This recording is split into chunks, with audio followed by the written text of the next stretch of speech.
నేను లిస్బన్‌లో రెస్టారెంట్ టోడోస్ అనే ఏరియాలో గుడ్ మార్నింగ్ సోలో ట్రావెలర్ అనే హాస్టల్‌లో స్టే చేశాను అనమాట.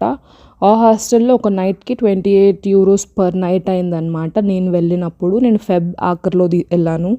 సో, అప్పుడు స్కై చాలా క్లియర్‌గా ఉంది. అంటే పారిస్‌లో అప్పుడు వానలు పడుతున్నాయన్నమాట. సో, ఒక మంచి నైస్ ఎస్కేప్ లాగా కనబడింది. నేను పైగా సోలో ట్రావెలింగ్ చేస్తున్నా కాబట్టి పోర్చుగల్‌లో నాకు చాలా బాగా అనిపించింది. ఎలాంటి ప్రాబ్లమ్ లేదు. చాలా సేఫ్ ఉందన్నమాట లిస్బన్.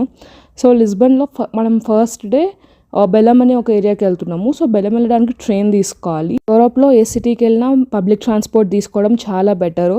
అంటే €1.5కి ఒక ట్రిప్ అయిపోతుందన్నమాట. సో, చాలా బెటర్. ప్లస్ ఇంకేమైనా ట్రాన్స్పోర్ట్ కార్డ్స్ లాంటివి తీసుకున్నా, టూరిస్ట్ కార్డ్స్ లాంటివి తీసుకున్నా కూడా ఇంకా తక్కువకే పబ్లిక్ ట్రాన్స్పోర్ట్‌లో వెళ్ళొచ్చు. ఇక్కడ టుక్ టుక్స్ అని ఉంటాయి ఆటోస్, బట్ అవి కాస్ట్ ఎక్కువ. సో, వాటితో కంపేర్ చేస్తే పబ్లిక్ ట్రాన్స్పోర్ట్ చాలా చాలా బెటర్ ఆప్షన్ అనమాట. నేను ఇప్పుడు రాసియో స్క్వేర్ దగ్గరికి వెళ్ళి అక్కడ ఒక ట్రైన్ తీసుకోవాలి.